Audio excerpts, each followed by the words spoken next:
Cheryl and I, we take care of the houseplants here at the Garden Center. We also teach the classes on houseplants.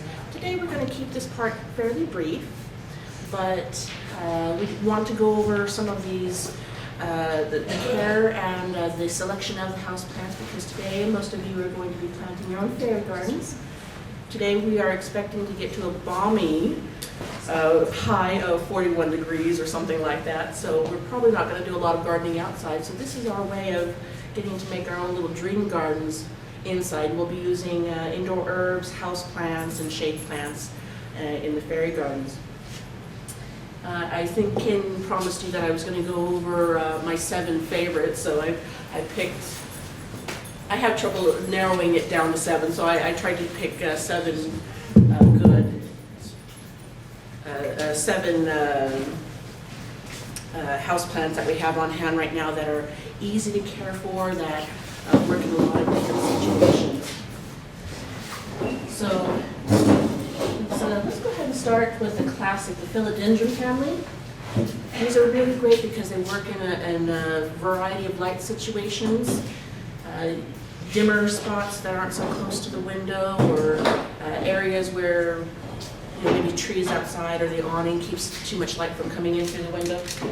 They work really great. There are trailers, there are large leaf varieties. This one's called Swiss cheese. So kind of interesting, you see the holes in the leaves. The first thing you want to do when picking out a plant, a house plant, is think about the spot where you want to put it. How much light are you going to be getting in that area, and then choose accordingly. So if it's going to be a dimmer area, you want to ask, either read the labels or ask someone who works at the garden center which one's going to work best for my situation. So if it's a real dim area, you can use, there are plants that can take those dimmer areas. This is a ZZ plant.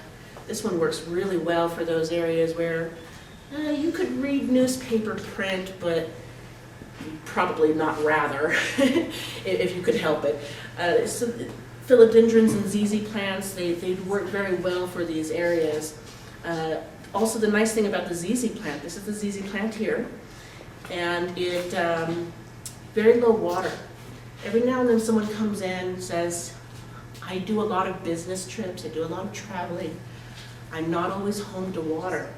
This one only needs water maybe once a month at the most. So this is a really good one for those of you who tend to be very busy or do a lot of traveling or just tend to forget to water.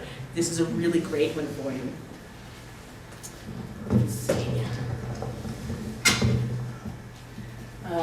Here we have for areas that do have some more light, you can really get a lot of color with this one. This is Croton. Recently, Ken wrote a little short article on some of his favorite houseplants, and this is one of the ones he featured. You can see it gets a lot of color in it.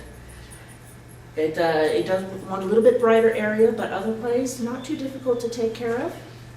And maybe water once a week at the most generally. Very easy. Flowering houseplants generally do prefer a little bit more light. If you're going to do anything like African violets, hibiscus, sometimes the plant, it can survive on lower light, but it affects the flowering. So if you're going to do anything that's flowering, do remember you want to put this one closer to the window. Otherwise it just won't flower if it's not getting enough light. So that's very important with these. A common question that I've been getting a lot lately are what plants work best for air cleansing. Recently, NASA did a study, and also another university did studies on how well plants cleanse the air of chemicals and contaminants, pollutants, and found that they do an amazing job. They're actually far better at it than mechanical air cleansers. So one of these plants can do a fairly large room, actually. By itself, it can cleanse the air of the pollutants. We actually have more pollution indoors than we do outside.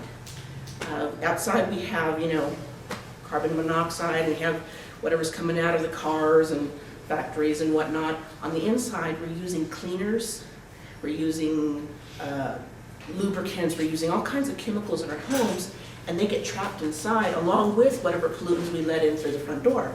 So there's actually more pollution on the inside than there is outside. So these plants can actually help take those chemicals back out of the air. Basically, the rule with air cleansing plants is the more foliage, the better. So either bigger leaves or lots of leaves, and they work great. NASA does have a top 10 that they had tested, and a few of these plants actually did make the list. This one right here is the spider plant. I think this was one of the top 5. And this one, as long as you just keep it from drying out too much, works very, very well. So just a couple of things I want to go over before I turn you over to Laura, or who's teaching today? Who's teaching? Oh, okay. I thought maybe we had a little change of the plans, I'm not sure. So just a couple of things I do want to go over. One, the pine. We're used to thinking about outdoor plants. They like big pots, lots of soil around the roots. We actually want to go in a different direction with the house plants. We want to have tighter fitting pots. It just works better on the indoors. So you'll notice that many of the sample pots that we brought up for your fairy gardens are rather shallow. You'll find that they work better for house plants and for indoor plantings. Also, many of you will be using succulents today. So just really quickly, I wanted to go over this real quick. A common misconception with the succulents is that you water when the soil is dry. Actually, what you want to do is just give the leaves just a quick little squeeze. If it's feeling firm, then go ahead and just leave it alone. It doesn't need water. If they're feeling soft, then they need water. It means that their reserves are beginning to deplete, and that's when you can go ahead and water.